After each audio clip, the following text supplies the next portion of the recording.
we need some space, 'cause I feel for you and I wanna change. Fala galera, 100% a mil por hora. Já viram La Casa de Papel ou não? Bom dia para vocês. Bom dia para quem está entrando agora também.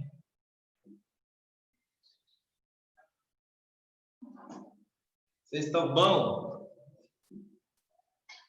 Vou ajeitar o cabelo aqui.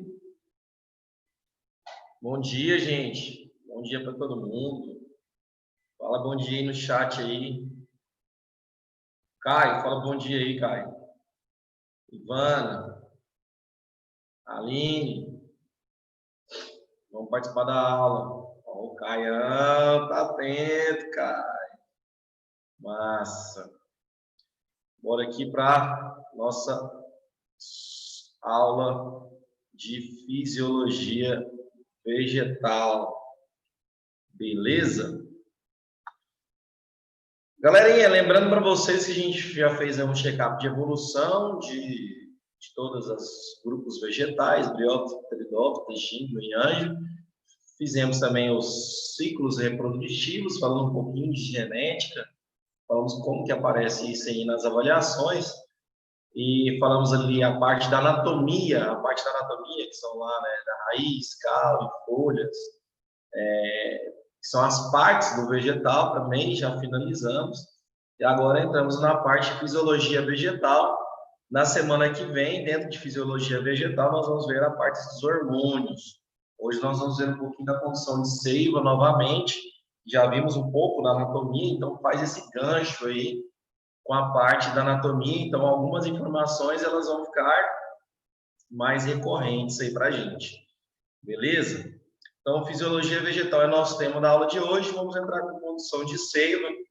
Isso aí, se você falar, Luiz Carlos, eu não aprendi com suas aulas, você vai aprender nunca mais, porque, pelo amor de Deus, né? A seiva bruta você já aprendeu comigo, que é aquela formada de quem? Principalmente de água, e aí o mouse não está ajudando, né? Tem que comprar aquele negócio que o Pedro tem. Depois você me lembra o nome aí. Nossa Senhora. De água e sais minerais, né? Então, água mais sais minerais. Enquanto ali a glicose, nossa, Pedro, você presta aí sua mesa digitalizadora que o mouse aqui não está ajudando. E a seiva elaborada, que é formada nada mais do que a C6H12O6, que é a própria glicose. Então, essa seiva vai ter que ser transportada ou para cima ou para baixo. E é importante também a gente saber a posição dos feixes, né? Que esses feixes vão conduzir. Essa seiva, muita gente acabou errando essa questão na nossa avaliação, que a gente já tinha falado sobre ela. Aqui a gente tem um exemplo, galera, do que tem alta, que chama hidroponia, que é a criação de plantas, né? A germinação ali de sementes dentro da água, a produção de plantas dentro da água. Hidroponia, muito comum em regiões que não tem solo para cultivar. Nós temos aí os alfaces hidropônicos, que vende bastante, aí até no seu mercadinho, perto da sua casa deve ter. Então, a água e os sais minerais são absorvidos ali primeiramente pela raiz. Então, ao contrário do que a galera pensa, vou molhar as folhas. Não adianta molhar a folha, pode ficar até mais fresco na sua casa, mas para a planta, molhar a folha não adianta, você tem que molhar no chão, a raiz. Mas eu não estou vendo a raiz, ela vai absorver ali a água do solo, né? Então, essa água é absorvida aqui, ó, água mais sais minerais, já está ali. E esses feixes aqui, ó, lenhosos, são mais internos na parte ali interna ali do tronco, da lenha, tá? Enquanto os feixes liberianos, né, são mais externos. Então, os feixes liberianos estão aqui, ó, são mais externos, que como se fosse ali a casca ali, ó, a parte ali cortada da raiz. E por que a planta faz isso? Você sabe, ela faz isso para utilizar ali o gás carbônico, né? Então, tá ali o gás carbônico, o mouse está ajudando, mas a parte da energia do sol e o oxigênio faz a fotossíntese. Então, ela vai ter que fazer essa absorção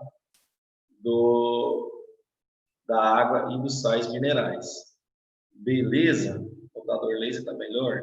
Não, pode marcar, apesar que eu não estou ajudando, né? Marcar texto. Então, marca texto. Então, absorção de água e sais minerais. Vocês já viram comigo em aulas passadas as partes da anatomia ali de uma raiz. Vamos focar aqui que nós estamos falando das angiospermas, galera. Então, quando a gente estudar anatomia e fisiologia das plantas, na verdade, são das angiospermas, né? Até porque briófitas são minúsculos, pteridófitas ele é uma zona de transição, gimnospermas é muito parecido, né? Obviamente, tem suas características diferenciadas. Então, quando estuda assim, estuda mais as angiospermas. Lembra do nome dessa base aqui, ó, da raiz? E essa partezinha aqui, ó. E essa parte da raiz também. E essa parte aqui, ó. E essa última parte. Isso aí, se eu falar de parte, eu estou falando da sua anatomia. Quando eu falo a função dessa parte, aí eu falo da sua fisiologia. Então, a água penetra sempre pela raiz. Então, novamente, não adianta jogar água na folha. Não adianta jogar água no caldo. Ah, mas ela cai no solo. Aí adianta. Aí beleza. Os sais minerais, eles são considerados como macronutrientes e micronutrientes. Macro aqui, faça um parênteses, uma observação importante. Não é de macro de grande de tamanho, mas grande de grande quantidade. Aqueles nutrientes que a planta precisa em grande quantidade. E aqueles nutrientes que a planta precisa em pequena quantidade. E quantidade não é relacionada a grau de importância também, não. Como a gente pega o nitrogênio, que é um macronutriente, ele é tão importante como, por exemplo, ali, o fósforo, que é um micronutriente. Então, não quer dizer que seja mais ou menos importante, quer dizer que a planta precisa mais ou ela precisa menos, mas ela precisa de todos. Tá? Então, ela precisa disso aí. E aqui eu tenho as moléculas de água num esquema mostrando que vão ser absorvidas pela raiz. É a única e principal função da raiz? Não, você já aprendeu comigo que não. E aí a gente vem para esse slide aí, importantíssimo, que é o seguinte, ó. A água é absorvida pelos pelos da raiz. Qual região? Pilífera. Como ela entram os minerais e são selecionados pela quem? Membrana plasmática. Então, olha lá o caminho da água, ó. Lá na zona pilífera. Isso aqui não é raiz secundária, não, tá?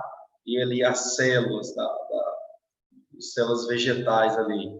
Então, essa água vai passando aqui, a água passa entre as células, arrastando todos os sais minerais do solo, que são selecionados pela endoderme. Então, lá no meiozinho, lá, ó, eu tenho a endoderme. Então, aqui eu tenho os pelos, essa região mais externa é chamada de epiderme. A gente não viu isso aqui ainda. Essa região aqui chama córtex, córtex vegetal, periciclo, o floema e o xilema. O que a gente vai tentar mais, por exemplo, o córtex, o periciclo, porque isso é mais voltado lá para a parte de faculdade, né, para estudos mais voltados nessa área. Beleza? Então, continuando aqui, nós vamos ver aqui a condição de seiva. Seiva bruta. Solo. Seiva elaborado, desce. Algumas pessoas falaram que a última aula foi muito rápido, foi bamba. Qualquer coisa a gente volta nela e você tira suas dúvidas aí. Então, vaso condutor, xilema. Eu posso chamar de leme? Eu prefiro chamar de leme, mas se você prefere chamar de xilema, qual vai aparecer na prova? Um dos dois. Criação de uma força de sucção. Então, criação de uma força de sucção. Mais água perdida na transpiração, mais água absorvida pela raiz. Então, vamos pensar o seguinte. A planta está aqui. Se eu tenho mais água saindo da folha, pela evapotranspiração, eu vou ter que ter mais água absorvida na raiz. Sai água aqui, entra água aqui. Se sair pouca água daqui, da transpiração, entra pouca água aqui, por conta do nome desse processo. União das moléculas de água por pontes de hidrogênio. Você já viu aí na química com o seu professor que essa união vai fazer com que ela forme aquela força, né? Essas pontes de hidrogênio. Então, elas vão ajudar as pontes de hidrogênio para fazer que essa água suba, independente do tamanho aí da árvore. E essa água vai subir por quê? Porque vai ser gerada uma tensão de força e a subida vai formar uma coluna d'água. Então, vamos aqui para o desenho. Tem aqui a raiz embaixo, lá em cima eu tenho a folha. A folha está liberando água por evapotranspiração. A gente vai também ver que tem outra forma de eliminar água, não precisa se preocupar não. A água vai tender a subir, porque ela vai ser absorvida ali pelos vasos, então ela tende a subir. Quando ela sobe na região central do tronco do caule, a região central. Memorize isso, anotem isso, ela sobe para a região central. A gente vai ver, inclusive, alguns insetos que são sugadores de seiva, e por que eles sugam seiva? No caso, seiva elaborada. Então, beleza. Quais fenômenos ali, processos fisiológicos que vão ser influenciados? Transpiração. O que seria a transpiração que mudaram, né? Esse slide é um pouco antigo. Para a evaporação de água para o ar, diminui o potencial hídrico da folha. Mudaram para evapotranspiração. É quando na folha a água é eliminada em forma gasosa. Tá? É eliminada em forma gasosa. Importante também esses processos para garantir a umidade do ambiente. Então, isso pode aparecer em prova, hein, galera? Fica atento com isso. Lembrando que essa semana chegou a fazer 9% de umidade relativa do ar. Em Goiânia, a gente está com umidade mais baixa que o próprio deserto. Já pensou? Muito em decorrência do asfalto, decorrência da cidade, decorrência da falta de vegetais. Coesão. Você também já aprendeu lá na física o que é coesão, né? Coesão. Coluna de água no xilema é mantida por coesão das moléculas de água em seus vasos. Aqui eu representando o desenhozinho da coesão. E aí a tensão superficial, né? Essa tensão vai ajudar, essa tensão de baixo potencial hídrico da raiz provoca a entrada de água. Professor, mas é baixo potencial hídrico? Por que ela tem baixo potencial hídrico? Porque lá em cima ela está sugando a água na folha. Com que propósito? Você já viu no começo da aula, para realizar a fotossíntese. Então ela faz uma baixa sucção. Essa baixa sucção faz com que a água saia do meio mais concentrado e vá para o meio menos concentrado. Isso também, por exemplo, na respiração acontece. Vamos supor que, no nosso caso, seres humanos, né? Nós precisamos inspirar o ar. Inspirar. Aqui dentro eu tenho que ter uma baixa concentração de oxigênio, para que o oxigênio entre. Então, aqui fora eu tenho uma grande concentração de oxigênio. Por isso que falou que a baixa sucção do solo, que desloca por osmose até quem? Até a medula. O que seria a medula ali? A parte ali do córtex da planta, aquela parte interna.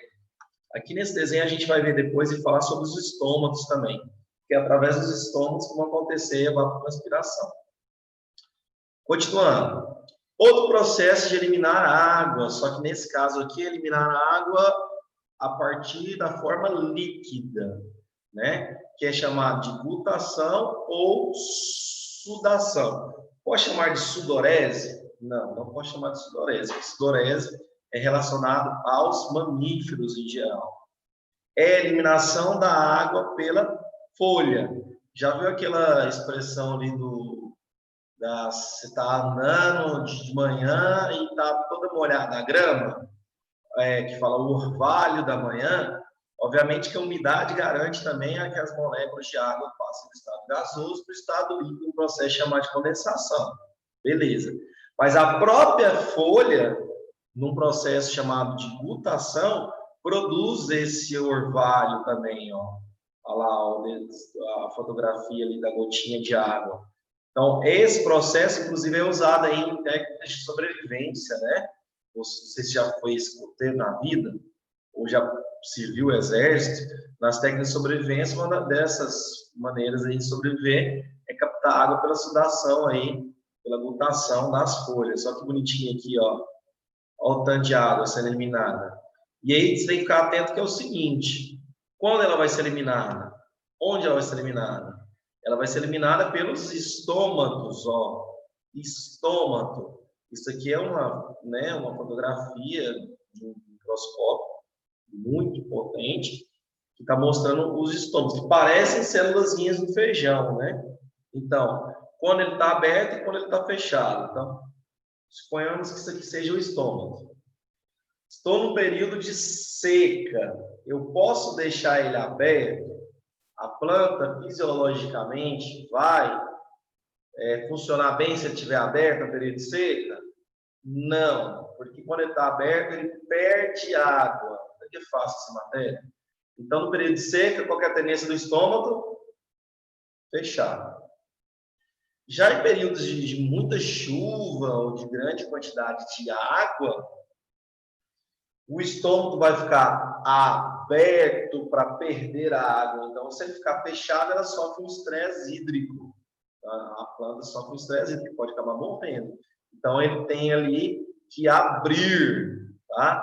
Então, em qual situação que ele está aqui aberto? Quando eu tenho muita umidade, quando eu tenho grande quantidade de água. Em qual situação que ele vai ficar fechado, né? Qual situação que ele vai ficar fechado o estômago? Situações de seca, situações de eu tenho pouca quantidade de água disponível. O acúmulo de água no solo e a alta umidade. Então, está sempre relacionado com o acúmulo de água no solo que a planta está e com a quantidade de água que ela tem, ok? Quando ele vai estar aberto, quando ele vai estar fechado, você já aprendeu. Condução da seiva elaborada. Ao contrário da seiva bruta, que é de água e sais minerais, a seiva elaborada é principalmente formada de glicose. Pode ter um pouquinho de água? Pode ter um pouquinho de água. Pode ter um pouquinho de outros nutrientes também, mas é principalmente glicose. Onde que ela é produzida? Pelas células clorofiladas, ou seja, na folha. Vai, pessoal, mas se ela é produzida na folha, como é que ela volta para a raiz? Então, ela desce. A seiva bruta sobe. A seiva elaborada desce. Se fosse elevador. Um detalhe importante. Enquanto a seiva bruta sobe no meio, ali no centro do tronco, né, do seu caule, a seiva elaborada descerá aonde? Do lado, na superfície lateral. Ela vai descer na superfície lateral, tá? Então, se eu tenho o tronco aqui, no centro do tronco, lema e xilema. Ao redor do tronco, na sua região periférica, eu vou ter o líber e floema. Qual que é o nome do vaso? Floema ou líber, tá? Passagem lenta de glicose. Então, a glicose pode descer rapidamente ali, até porque ela é mais densa do que a própria água, né? Ela é mais pastosa, vamos assim dizer. Do mais concentrado para o menos concentrado. Então, ela vai passando e descendo. Por que ela vai descer até a raiz? Porque a raiz, galera, ela pode ser ali uma raiz tuberosa, que vai armazenar nutrientes. Mesmo que ela não seja tuberosa, ela precisa daqueles nutrientes para conseguir sobreviver. Então, desce, passa pelo caule e chega até as raízes. As raízes mandarem de novo a água e sais minerais para as folhas. Então, uma depende da outra. Então, se eu arrancar a raiz de uma árvore, provavelmente vai morrer, né? Agora, por que eu falo provavelmente? Porque às vezes você não arranca a raiz inteira. Arranca, né? Goiânia fala arranca. Então, você tira ali uma parte da raiz, acha que ela morreu e daí ela cresce de novo. Um exemplo que aconteceu aqui na minha residência. Tem um monte de árvores. A jabuticabeira estava condenada já. Acionamos aí o pessoal da AMA para arrancar, né? Arrancou, só que não arrancou completamente. Arrancou, né? Não correto. Mas aí, o que aconteceu? Está nascendo de novo. Que bonitinho. Tá só o toquinho da raiz lá que sobrou e está nascendo de novo a jabuticabeira. Porque ela está absorvendo os nutrientes e acabou desenvolvendo, inclusive, algumas folhas. Interessante. Modelo de seleção pressão positiva, né? De seiva. Você tem lá do mais concentrado para o menos concentrado. Isso também você já viu aí na física e na química. Não vou ficar muito nesse slide aqui, que é justamente o que a gente acabou de falar. Esse aqui é só uma representação, um experimento de como acontece isso aí. E aí nós temos aqui um modelo didático para a gente entender, né? Fotossíntese produz açúcares aonde? Na folha. Você deve ter notado aí. O açúcar penetra no floema por transporte ativo. ativo, aquele com gasto de energia. Lembra lá da membrana plasmática, dos tipos de transporte? Espero que sim. Aumento da concentração de açúcar no floema causa entrada de água vinda do xilema. Pressão de turgescência, né? Aqui eu tenho a água no seu modelo esquemático e o açúcar, que é a glicose. Quais são esses vasos, então, aqui laterais? Qual é o movimento da água? Não está subindo? Se está subindo, mesmo que não esteja ali na região interna, né, porque é só um esquema, está subindo, é o leme. Movimento dos açúcares, não está descendo. Está descendo, é o líber. Aí eu tenho aqui o parênquima, né, vegetal, o elemento do tubo, e eu tenho uma pressão de turgescência que move a seiva em direção ao local de consumo. Local de consumo do açúcar é removido e a pressão de turgescência fica baixa e a água volta no xilema. Isso é basicamente um resumão do que a gente falou até agora. Até aqui, galera, alguma dúvida? Vou deixar abertas aí as perguntas aí, para que vocês possam participar no chat, alguma coisa. Quer que volte algum slide? Porque o pessoal falou, nossa, Luiz, rápido demais a última aula, tal, fiquei perdido. Então, estamos indo, tentando agradar todo mundo aí, para que você não fique perdido. Inclusive, eu vou parar de compartilhar aqui para ver quem está presente na aula. Aí, ó, o pessoal falou que está tranquilo, de boa, tá? Muita aula, hein, gente? Muita aula ao vivo que vocês estão assistindo, ó. Tem gente, ó. Tá. Vocês não fizeram, né, gente? Eu pedi para vocês. Só que hoje tem menor quantidade de pessoas, né? Beleza, todo mundo de boa. Fechou. Então depois não vai reclamar, não. Continuando. Anel de Malpighi. Você já deve ter visto alguma fazenda. Os açúcares em geral, ele atua. Boa pergunta, Júlia. Em toda a planta.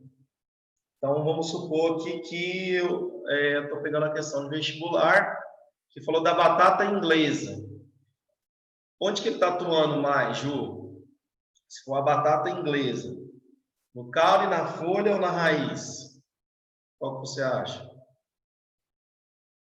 Se eu falei, está na minha questão, estou falando da batata inglesa. Onde que os açúcares estão atuando mais? Responde aí no chat.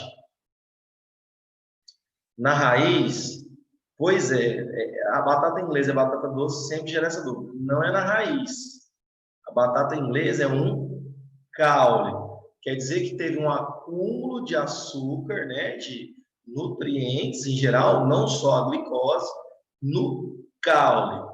Se na minha questão falar que a batata é doce, aí você estaria correto. Essa pergunta sua foi bem bacana. Aí seria na raiz, né? Então nós temos aí raiz, cenoura, mandioca, batata doce, né? Agora, a cebola, que é um tipo de bulbo, que é um caule, né? A batata doce, a batata inglesa, perdão, que é um caule, o palmito é um caule também, então aí ele vai ter mais nutrientes. Inclusive, você pode pensar na parte da comida, qualquer parte que você come, né? Então, quer dizer que aquela parte tende a ter mais nutrientes, beleza? Beleza. Anel de Malpighi. Então, eu tenho uma árvore aqui cortada, tá? Ela tirou só um anel. E por que fez isso com a árvore, tadinho? Para provar que a seiva bruta sobe pelo xilema e a seiva elaborada desce pelo floema, basta retirarmos um anel de uma casca de árvore, ou chamado de anel de Malpighi. Veremos que a seiva bruta continua subindo, pois a árvore não murcha, as folhas ainda vão ficar vistosas. E que a seiva elaborada para descer, pois o entunecimento na parte da árvore que fica logo acima do corte, o que mostra que a seiva elaborada parou de descer. Então, vamos entender aqui. Lembra que a seiva bruta não vai pelo meio? Então, qual que é o anel de Malpighi? É quando você tira a parte da casca ali do tronco, né, do caule, principalmente, E aí o que acontece? A seiva elaborada vai descendo e fica, a seiva elaborada vai descendo e fica, a seiva elaborada vai descendo e fica. Então, aqui essa parte aqui de cima, ela fica mais grossa. E a parte de baixo fica mais delgada, mais fina. Então, para que serve esse experimento? Para provar, mostrar que não é só a conversa do professor, né? Que isso realmente está acontecendo. A seiva bruta passa no centro, os anéis ali centrais do tronco, no nem do xilema. Fácil, né? Pode fazer isso com fruto? Pode fazer isso com fruto também. Vamos supor, você tem ali na sua fazenda, na sua casa, uma mangueira, né? Aqui em casa tem mangueira também.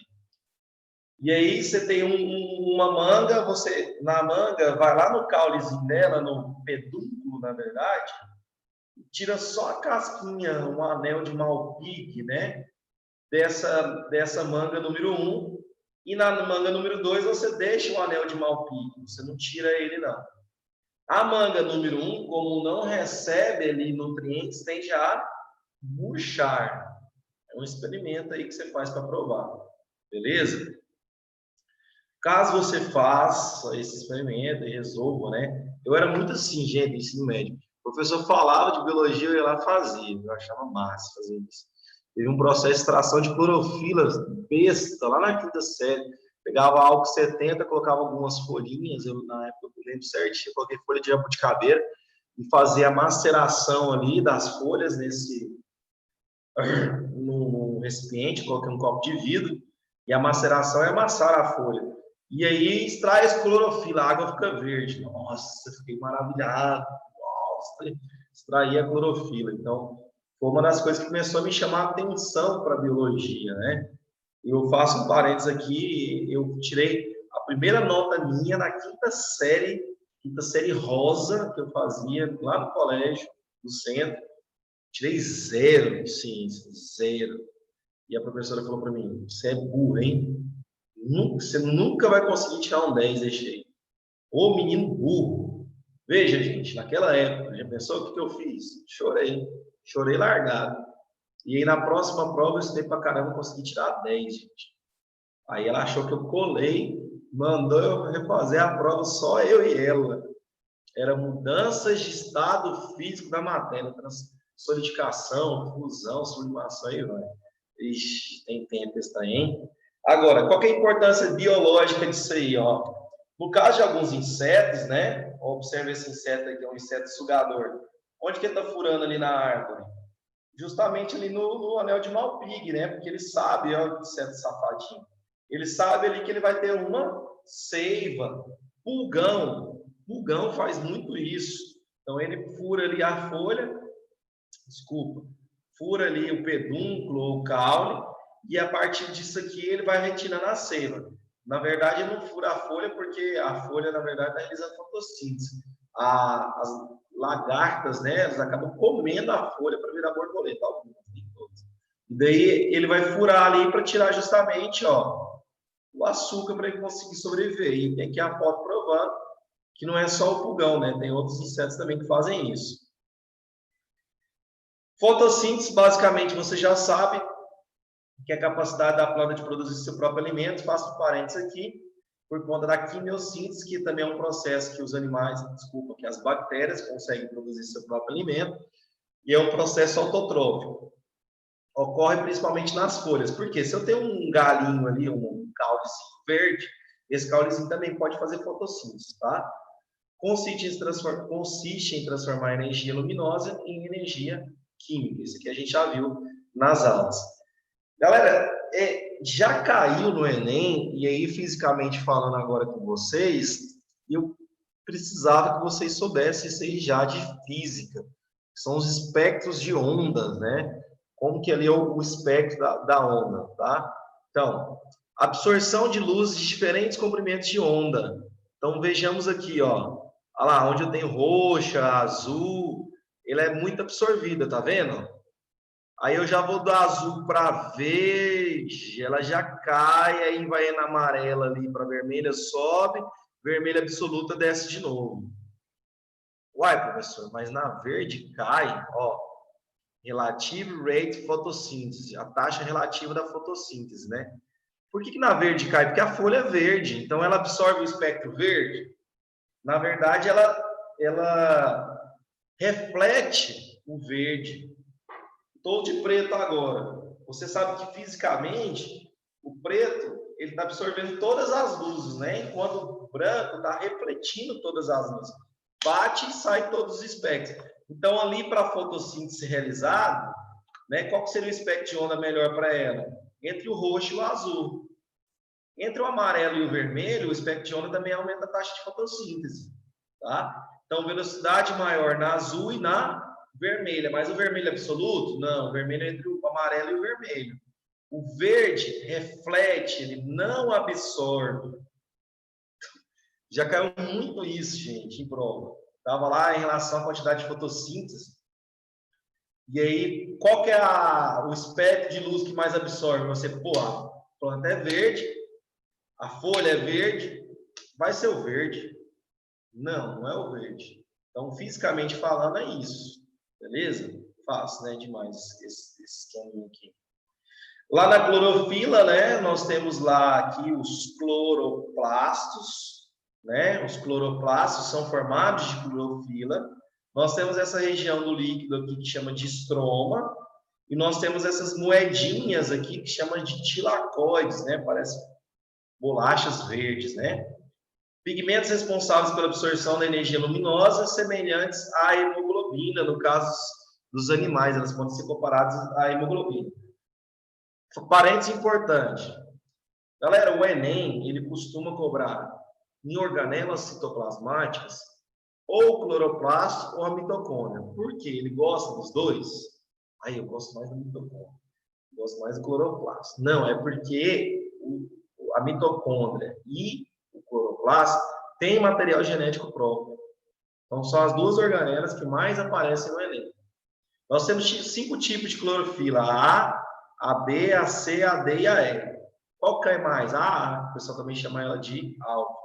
Localizados no cloroplasto e nos tilacoides. Os tilacoides, eu acabei de falar para os senhores o que é. A reação química você já conhece. Fazer o balanceamento, você vai aprender com o professor de química, né?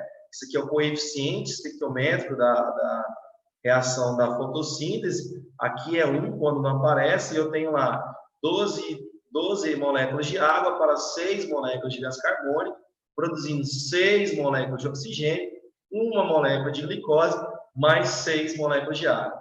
Ela é dividida em 2 fases, eu já falei isso para vocês também, que é importante. A fase escura e a fase clara, tá? Então, a fotossíntese, ao contrário do que vocês pensavam, vocês já aprenderam isso comigo, não acontece só na fase clara, acontece nas 2 fases. Converte energia luminosa em energia química, acontece nos cloroplastos, desequilíbrio da clorofila, tira elétrons da água, liberação de oxigênio, formação do NADPH2 e do ATP. Professor, por que você não faz especificamente uma aula só sobre a fotofosforilação? Porque não é tão comum dela cair, nosso tempo é muito curto aqui. Então, a gente tem que pegar aqueles conteúdos que mais caem, né? Essa aqui, galera, seria a fase clara. Já na fase escura, não necessita de luz, óbvio, né? Usa o NADPH2 e o ATP. Então, o ATP se transforma em ADP, adenosina difosfato. Absorve gás carbônico e forma glicose. Isso também a gente já viu. Importante esses gráficos aqui, galera. Quando você faz as provas, né? Os gráficos tendem a aparecer. Intensidade luminosa, concentração de gás carbônico e temperatura. Esses são os fatores que limitam a fotossíntese de acontecer, então eles acabam quebrando ali o equilíbrio da homeostasia. E os fatores internos pode ser genética da planta, a posição das suas folhas e a sua nutrição. Então, basicamente, esses aqui caem na prova. Então, vamos observar em relação à temperatura. Qual que seria a faixa ali na interpretação do gráfico? Seria ideal, né? Qual que seria o ápice? Onde aconteceria maior taxa de fotossíntese? Entre 30 e 40 graus Celsius. Agora, na taxa de fotossíntese em relação à concentração de gás carbônico, o ideal seria até 0,2 gás carbônico, ou seja, não adianta você colocar gás carbônico, que ela vai produzir mais fotossíntese. Ela chega no limite, tá? A planta chegou no limite ali, ela vai sofrer um estresse. Se for de limite de água, estresse hídrico. Se for um limite de gás carbônico, estresse carbônico. Limite de temperatura, limite de temperatura. Então, lá na intensidade de luz também, vou colocar luz, vou colocar luz, vou colocar luz, né? Chega no limite, então não adianta você colocar quanto mais luz melhor, então ela vai produzir mais, porque ela vai ter mais luz. Então, né, explicado aí nos 3 gráficos, o tempo ali está correndo, estou preocupado. Planta respira, professor? Planta respira, gente. Tanto durante o dia, quanto durante a noite. Qual que é a função da respiração? Retirar a energia da glicose, que ela mesma produziu, e utilizar nos processos vitais. Qual que é a organela que mais cai? Mitocôndria. Então, as plantas também têm mitocôndria. Tá? Aqui é um exemplo de uma célula vegetal. Faço um parênteses aqui para o vácuo, né? O tamanho do vácuo aí que armazena a água e faz o controle osmótico dentro da célula. Ponto de compensação, olha que gráfico bacana. Ponto em que a respiração e a fotossíntese se igualam em algum ponto do dia. Então, eu tenho lá a respiração, né, que é constante. Aí eu tenho a fotossíntese, vou ter que colocar de verde aqui para ficar diferente. Está lá crescendo, ó. A minha cresceu errado aqui. E aí eu tenho ali um ponto, né, de compensação. Então, se cair na sua prova, o que é ponto de compensação, você já sabe. É o período do dia que a taxa de fotossíntese é a mesma da taxa de respiração. Provavelmente, galera, aqui embaixo, provavelmente não, aqui embaixo, ó, eu estou tendo menos fotossíntese, certo? Aqui embaixo, eu estou tendo mais respiração. Então, aqui embaixo eu tenho noite, enquanto lá em cima, olha que massa, aqui em cima, onde eu estou tendo mais fotossíntese, é o dia. Show? Beleza, né? Plantas de sol e plantas de sombra. Heliófitas, vem de hélio, hélio vem do sol. Umbrófitas, umbro vem de sombra. Então, o que são plantas heliófitas? Muitas plantas que precisam de sol para sobreviver. E umbrófitas precisam de quê? De muita sombra. Como assim, professor? Muita luz do sol para ter um alto ponto de compensação. E a umbrófita, pouca luz de sol para ter baixo ponto de compensação. Uma é o contrário da outra. A gente tem os exemplos das duas aí. Galerinha, aula que vem nós já vamos entrar em hormônios vegetais ou fito-hormônios. Tá? Na quarta-feira que vem.